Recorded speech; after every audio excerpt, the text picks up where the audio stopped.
Nang ganito alimango. Yan o. Nakakakaw ka din. Nang pagyap na. Banat yun. Favorite niya seafoods eh. Ayan, lagi o. Bigay ni Lolo Efren. Oh, laki. Oh, hindi kita kanina sa video eh. Ayun. Ayun oh. Aligihan nga.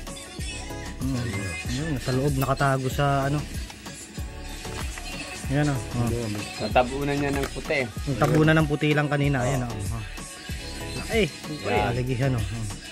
Sa fish pond ni Lolo Efren galing yan. Hindi pa man, meron pa. Oh, ayan oh. Ayan oh.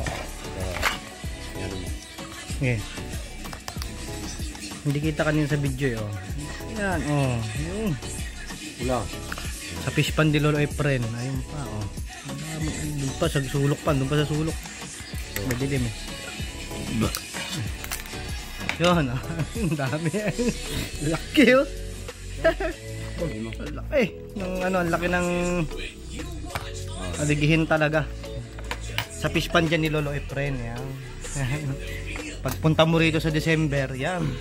Diyan ka ngayong didikit kay Lolo Efren. Nandyan yung alimango. Sarap kain namin dito. Sarap ng kain. Pinulang mo. Laki aligi oh. Laki. Natatakpan lang ng puti. Kaganina kasi binidyoan ko mga takpan ng puti. Ang dami. Kain mo ba? Oo, okay. Daing na ano to? Bulawis na isda. Sobra sa... Kain natin yan. Sabi siya, ako nag-chat ka mo. Itong damo sa loko sa sumil. Pwede ito ka bakal kilo. Lukot nga. Lapas? Oo, labas. Sarap. Ayun. Ay, kaya gusto man yan. Bulad, binulad.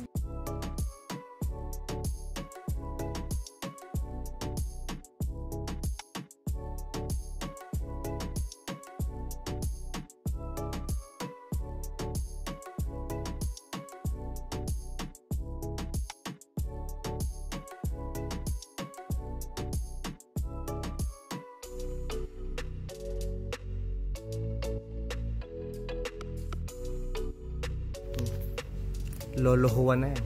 Ah, Tito Juan pala. Ah, Lolo na nga. Lolo mo na yan.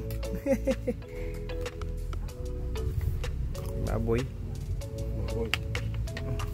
Ano yan? Papaya o ano? Tawag yan? Kalabasa. Kalabasa. Ito. Papaya. Papaya ano? Kata.